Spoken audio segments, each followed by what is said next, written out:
સાવરકુંડલામાં સાક્ષાત અયોધ્યાના આશીર્વાદ તાત્કાલિક હનુમાન આશ્રમ ખાતે અખંડ જ્યોતનું મંગલ સ્થાપન।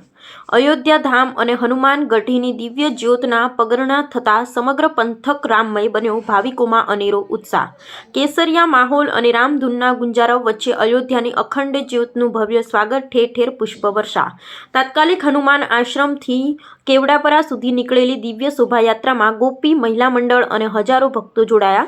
ડીજે સાથે બાળકો તેમજ બહેનોએ રાસ ગરબાની રમઝટ બોલાવી હતી। સાવરકુંડલાના આંગણે અયોધ્યાની દિવ્ય અનુભૂતિ। હનુમાન ગઢીની જ્યોત હવે તાત્કાલિક હનુમાન આશ્રમમાં બિરાજમાન। શાસ્ત્રોક્ત વિધિ અને વેદોક્ત મંત્રોચ્ચાર સાથે જ્યોતનું સ્થાપન। ઘરે બેઠા અયોધ્યાના દર્શનનો લાહવો લેવા ભક્તોને આમંત્રણ। રિપોર્ટર સરફરાઝ ખોખર, વીજપડી, અમરેલી। જય શ્રી રામ।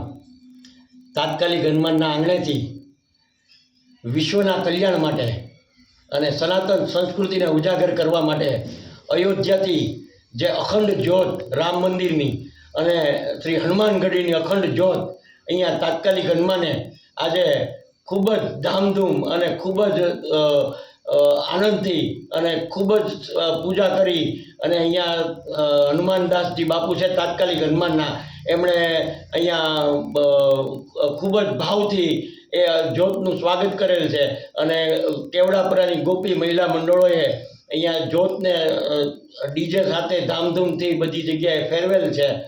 100 વર્ષ રાષ્ટ્રીય સ્વયંસેવકને પૂરા થવાના છે।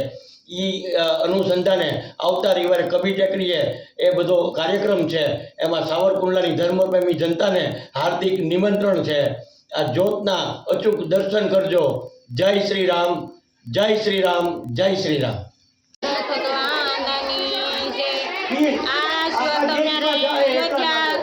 અયોધ્યાથી રામચંદ્ર ભગવાનની જ્યોત છે અને એક હનુમાનજી મહારાજની પણ અયોધ્યાથી જ્યોત આવી છે અને એ 10 દિવસે અમારે સાવરકુંડલા અહીંયા તાત્કાલિક હનુમાન આશ્રમે અમારે પહોંચી હતી।